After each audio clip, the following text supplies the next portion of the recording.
Hello bachcho, let's discuss this question. Conjunctive tissue is made up of A. Parenchyma cells between xylem and phloem. B. Sclerenchyma cells between xylem and phloem. C. Collenchyma cells between xylem and phloem. या D. Meristematic cells between xylem and phloem.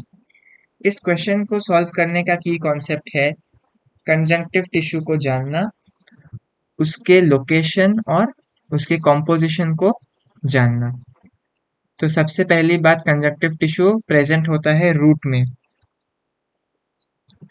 और present होता है xylem और phloem के बीच में।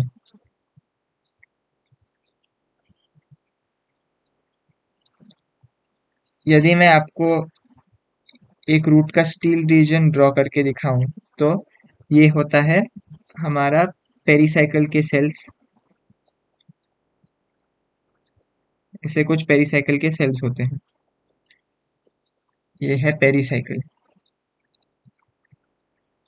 और जो xylem है और जो फ्लोएम है वो आपको पता है रूट में कॉन्जॉइंट नहीं होते, वो अलग अलग प्रेजेंट होते हैं। यदि ये जाइलम कंसिडर करें हम, और यदि ग्रीन कलर से मैं आपको फ्लोएम दिखाऊं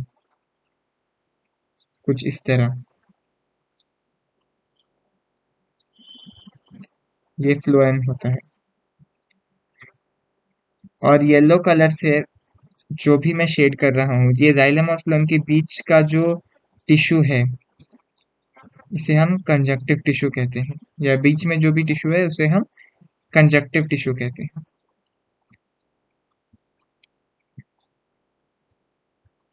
ये जो येलो कलर में है वो कंजंक्टिव टिश्यू है। और इसका जो नेचर है वो प्राइमरीली पैरेनकाइमेटस होता है। आप जरा सा कंफ्यूज हो सकते हैं कि मेरिस्टेमेटिक क्यों नहीं। मेरिस्टेमेटिक तब होता है जब कोई भी सेकेंडरी ग्रोथ आती है, हमेशा वो मेरिस्टेमेटिक नहीं होता। इन अ मोर जनरल वे हम कह सकते हैं कि parenchymatous is a better answer.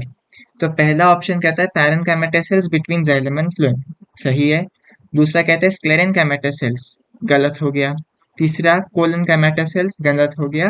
और चौथा है मेरिस्टेमेटिक सेल्स। आप जरा सा कंफ्यूज हो सकते हैं, लेकिन मेरिस्टेमेटिक सेल्स हमेशा नहीं होता। जो उसका यूजुअल स्टेट है वो पैरेनकाइमेटस सेल्स होता है। इसीलिए द बेस्ट ऑप्शन या correct option for this question is option A, parenchymatous cells that is in between the xylem and phloem. Hope you have understood it well. All the best.